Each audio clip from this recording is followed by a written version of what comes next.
সম্মানিত দর্শক, আসসালামু আলাইকুম। আজকে প্রায় এক সপ্তাহের মতো আপনারা জানেন দেশের অবস্থা এখন ভালো না।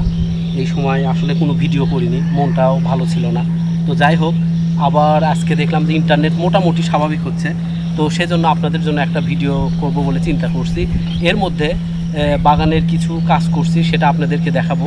তো আজকে যেটা দেখাচ্ছি সেটা হচ্ছে খেজুরগুলো দেখেন একটু কিছু শুকিয়ে গেছে, এগুলো একটু মিষ্টি মিষ্টি হয়েছে মোটামুটি। এখন আর সম্ভবত 15 থেকে 20 দিন এইরকম সময়ের মধ্যে এগুলো মোটামুটি পেকে যাওয়ার একটা সম্ভাবনা আছে।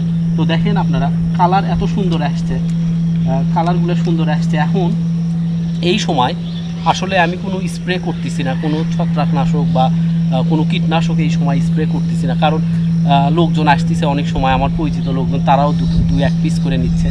আসলে দেখতে খুব সুন্দর হয়েছে, সেজন্য সবাই মনে করে যে এগুলো স্বাদ বোধ হয় খুব ভালো হবে।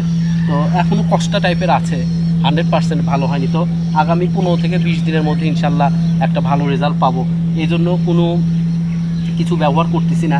তো এখন একটা ব্যাপার, আর একটা ব্যাপারে সতর্ক হতে হবে, সেটা হচ্ছে নানা রকম পাখি, শিয়াল, এগুলো বাগানে মানে আসতেছে, বিশেষ করে পাখিটা। তো সেই জন্য পাখির হাত থেকে রক্ষা করার জন্য এটা ঢেকেই রাখতেছি বেশি সময়। আর আবহাওয়া এখন ভালো চলতেছে, তো এই সময় যদি খেজুরগুলা পেকে যায় তাহলে মিষ্টি হওয়ার চান্স আছে। তো যাই হোক, আজকে আর ভিডিওটা বেশি বড় করব না, খুব তাড়াতাড়ি আপনাদেরকে আরও কিছু আপডেট দেবো বাগানের। সবাইকে অনেক ধন্যবাদ। আসসালামু আলাইকুম।